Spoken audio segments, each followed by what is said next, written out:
Weekend মানেই আমাদের দু চাকাটাকে নিয়ে বেরিয়ে পড়ার সময়। আর আজকে চলে এসেছি আমরা সঞ্চারী অর্ঘ্যর বাড়ি। এটা আমাদের উইকেন্ড আড্ডা। আর চা আর নিমকি তো সার্ভ করে দিয়েইছে।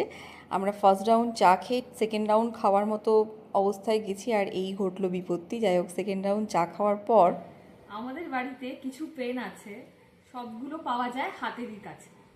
জিজ্ঞাসা করলেই শুনি আছে তাতে কালি, লিখতে গেলেই বুঝি অধিকাংশ খালি। কবিতাটা সঞ্চারীর বাবা মানে কাকুর লেখা। এবছর বইমেলাতে কাকুর এই কবিতার বইটা বেরিয়েছিল, আর সঞ্চারী ওইখান থেকেই একটা কবিতা পাঠ করে আমাদের শোনাচ্ছিল। আর এই মানুষটার বাড়ি এলে দেখা যায় হচ্ছে গাছ, কখনো দেওয়ালে, কখনো হ্যাঙ্গিং অবস্থায়, কখনো দরজার কর্নারে। আপনি সর্বত্র শুধু গাছ আর গাছ দেখতে পাবেন। শুধু গাছ নয়, বিভিন্ন সেরামিকের জিনিসের মধ্যে কীভাবে গাছ লাগানো যায় তার একটা স্বচ্ছ ধারণা কিন্তু আপনি এখান থেকে নিতে পারবেন। যাই হোক, যতই দেখি ততই অবাক হই। আর এই যে আমাদের গাছের মালিক। ব্যাস, আমাদের উইকেন্ড তো এইভাবেই কেটে গেল। টাটা।